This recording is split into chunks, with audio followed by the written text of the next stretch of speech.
እሱን መያዝ እሱን መንከባከብ ለምን እንደሚከብድሽ ለምንድን ነው አሁን የምታስደብሪው? ለምንድን ነው ልጁ ጭንቀት እንዲሰማው የምታደርጊው? አቤት እግዚኦ በስማም እንደኛ ሀበሻ አሽቃባጭ የለም። የእውነት አሽቃባጭ ናችሁ ሲበዛ ማለት ነው። ሄርሜላ የሩታ ህይወት ውስጥ ገብታ የሩታን ህይወት ብጥብጥብጥ አርጋ እየሳመችው ላዩ ላይ እየተንከባለለች እቺ ሴት ይሄንን ነገር አምነሽ ተቀበይ እያላችሁ ነው ብዙዎቻችሁ ኮመንት ላይ።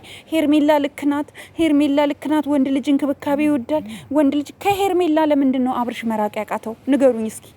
እንዴት ነው እናንተ ስታስቡት? አንድ ባለትዳር ወንድ ምኑ ሚስቱ ካልሆነች ሴት ጋራ በፓንቶና ዋና ውስጥ እኮ አብረው ነበሩ። አታስታውሱም ወይ? ውሃ ውስጥ እዚህ ሆቴል እንያዝ እዚህ ሆቴል እንያዝ ብለው ሲይዙ ነበር እኮ። ቪዲዮውን አምጥቼ ላሳያችሁ እንዴ? ዛሬ ወር አካባቢ 2 ወር አካባቢ እኮ የተሰራ ቪዲዮ እኮ አለ። ዛሬ ግን ሩታን አጣጣላችኋት። አያችሁ፣ አቋም የላችሁም አንዳንዶቻችሁ። በአቋማችሁ ጽኑ። ኦኬ። የሩታ ህይወት ውስጥ የገባችሁ ሄርሜላ ናት እንጂ ሩታ ሄዳ አልገባችባትም ህይወቷ ላይ። ኦኬ። የተናገረችው ነገር ትክክል ነው።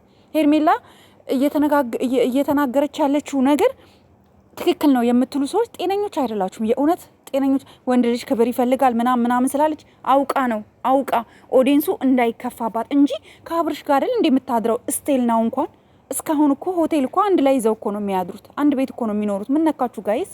ምን ሆናችሁ ነው? እሷ እኮ ኦዲንሱ እንዳይነሳባት ሩታን ለማስጠቆር የሄደችበት መንገድ ነው። ተንከባከቢው ምናምን። አብርሽና ሩታ ከዚህ በፊት ተጣልተው አያውቁም እንዴ እናንተ? እነ ቆርጦ ቀጥሎች እነ አብርሽና ሩታ ከዚህ በፊት ተጣልተዋል። እኔ በዛሬው ቪዲዮ እንዴት እንደተቃጠልኩኝ እንዳትጠይቁኝ። የተቃጠልኩት ደግሞ በኮማንተሮች ነው። ዛሬ ሄርሜላ ልክ ናት። እውነታችሁ ነው እንዴ? ትዳር እኮ የቡና ቁርስ አይደለም። እሺ ለምንድን ነው ከናካቴው አብርሽ ከሩታ ህይወት መራቅ ከሄርሜላ ህይወት መራቅ የማይፈልገው? ለምንድን ነው? እሷስ ለምንድን ነው ከህይወታቸው ማትወጣው? ጠቅልላ ጓዟን ጠቅልላ ለምንድን ነው ማትወጣው? የሆነ ነገር ሲፈጠር ትመጣና እሱን በክብር ከለሹ እሱን ካልተከባከብሹ ለኔ ተይልኝ እኮ ነው ያለቻት። አልሰማችኋትም? ቃል በቃል ላሰማችሁ እንዴ? እሱን ካልፈለግሹ መያዝ ካልቻልሽ እሱን መንከባከብና መያዝ ካልቻልሽ ለኔ ተይልኝ አለቻት። ኦኬ። የዛሬው ቪዲዮ ላይ ማለት ነው። አስባችሁታል? እናንተ አራስ ሆናችሁ ወልዳችሁ አራስ ቤት ቁጭ ብላችሁ፣ አራስ ደግሞ ስትሆኑ ያነጫንጫል፣ ይረብሻል።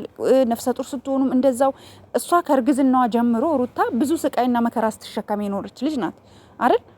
ዛሬ ግን መታ ሄርሜላ ኦዲንሱ እንዳይነሳባት በብልጠት በዘዴ ይህንን ካራክተሯን ይህንን ኮንተንቷን ይዛ መታ። እሷም በጣም የዋህ ቅን ሰው፣ ለሰው አሳቢ፣ ለአብርሽ በጣም ተቆርቋሪ፣ አብርሽ እንደተጎዳ ለማስመሰል ሩታን በሰዎች ዘንድ ለማስጠላት የሄደችበትን መንገድ አፕሪሼት ያደረጋችሁ በጣም አዝናለሁ። አይም ሶሪ ኦኬ። አይም ሶሪ። ዛሬ ስለተናደድኩኝ ነው በጣም ድምፄን ከፍ አድርጌ። ታስታውሳላችሁ? እንደዚህ አውርቼ አላቅም ሰሞኑ። ቢኮዝ ኦልሞስት ወደ 15 ቀን ይሆናል በጣም እየታመምኩኝ ነበረና ወይኔ ፈጣሪ ሆይ ግን አሁን ተሻለኝ። ሲሻለኝ ደግሞ ማሞጥሞጥ ጀመርኩኝ። አይገርም? ታስታውሳለች? ድምፄ በጣም ቅስስ እያለ ነበረ የማወራውና አሁን ደግሞ በቃ ዛሬ በተለይ በጣም ከትላንት ደግሞ ዛሬ፣ ትላንት ደግሞ ደህና ነበርኩ፣ ከትላንትና ደግሞ ዛሬ በጣም ሰላም ሆኛለሁኝ። ያው ምግብ እየበላው አይደለም በእርግጥ ጁስ ምናምን ነው የምወስደው፣ ብዙም ስራ ስለማይበዛብኝ። ያው ድራይቭ ብቻ ነው መኪና ብቻ ነው ምነዳው፣ ለተወሰነ ሰዓታት ነው፣ ረጅም ሰዓት አይደለም። ኦልሬዲ ሪላክስ ታይም አለኝ አሁን፣ አልጎዳም። ለዛ ነው ሽምጮ በጣም ይቅርታና ቪዲዮውን ሳይ በጣም ስሜታዊ ስለሆንኩኝ ነው። ባለትዳር የሆኑ ሴቶች፣ ፍቅረኛ ያላችሁ ሴቶች ታውቁታላችሁ ስሜቱን። የምትወዱትን ወንድ ወይም ደግሞ ባላችሁን ሌላ ሴት እንደፈለገች ስትዘውረው እንደፈለገች ስታሽከረክረው ዩ ሃቭ ፊሊንግ ሰምቲንግ ፔን፣ ያማል፣ የሆነ ነገር ህመም ይሰማል። እንዴ ሩታ ቦታ ላይ ሆናችሁ በሩታ ጫማ ሆናችሁ አላያችሁም? ሩታ ላይ የምትፈርዱ ሄርሜላ ልክ ነሽ የምትሉ እንዴ አብርሽ እኮ ልጁን ለማየት እንጂ እኮ ሩታን ለማየት እኮ አይደለም የሚሄደው ቤቱ። አይታችሁታል? ምንድን ነው የሚጎልሽ? ምን ላርግልሽ? ምን ላምጣልሽ? የኔ ሚስት፣ የኔ ውድ አራስ እኮ ነሽ አንቺ፣ ቁጭ በይ እኔ ላግዝሽ ልጁን ሲላት አይታችሁ ታውቃላችሁ? አታውቁም እንዴ? እሱ የሆነ ነገር ፍለጋ ወይም የሆነ ነገር ብቻ ተንኮስ ለማድረግ ትልከዋለች፣ ይሄዳል፣ ይጣላል፣ ይመለሳል። ከዛ አብረው እዛ ሆቴል ላይ በቃ ታብታብ ይደራረጋሉ። ያለ ነው ይሄ፣ ምንም ውሸት አይደለም። መደበቅ ስለማልችል ነው ጋይስ። ኦኬ።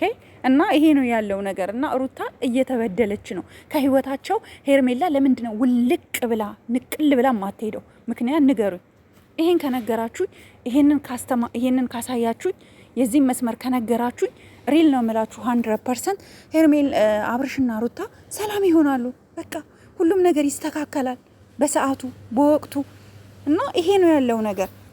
እና ፕሊስ አንዳንዶቻችሁ በቃ አለ አይደለ ሩታ ላይ ለመፍረድ የምትቃጡ እኔ እንጃ አላቅም። እሺ በቃ እኔ ራሱ ጥፋት ካለብኝ ኮመንት ላይ እንደፈለጋችሁ ከፈለጋችሁ ስደውኝ፣ ከፈለጋችሁ ምከሩኝ፣ ከፈለጋችሁ ደግሞ ኖ ሀኒ ልክ አይደለሽም እንደዚህ፣ ከፈለጋችሁ ደግሞ አይ ሀኒ ዛሬ ልክ ነሽ ብላችሁ አስተያየታችሁን አስቀምጡልኝ። ሩታ ግን ለእኔ ቀይ መስመሬ ናት። ማንም እንዲነካት አልፈልግም። ከእርግዝናዋ ጀምሮ ማንም ሲጫወትባት፣ ማንም እንደፈለገ አንዴ ግቢ አንዴ ውጪ ብሎ እንትን ሲሏ ሲያስለቅሷት የነበረች ልጅ ናት። ዛሬ ደግሞ እንዲህ አይነት ነገር ሲደርስባት አዝናለሁ። አያም ሶሪ። ነገም ዛሬም እንደ ሴት ከጎኗ ሆናለሁኝ። ወደዳችሁን ጠላችሁም ሄርሜላ ከነሱ ህይወት ትውጣ። በቃ ትውጣ። ለምንድን ነው አትወጣው? አስወጧት። በቃ እውነታው የዛን ጊዜ ሁሉም ነገር ይስተካከላል። ያለኝ እውነታ ይሄ ነው። በቃ ወዳችኋለሁ ጋይስ፣ አከብራችኋለሁኝ። እናንተም አስተያየታችሁን ከቻላችሁ ኮመንት ላይ አስቀምጡልኝ።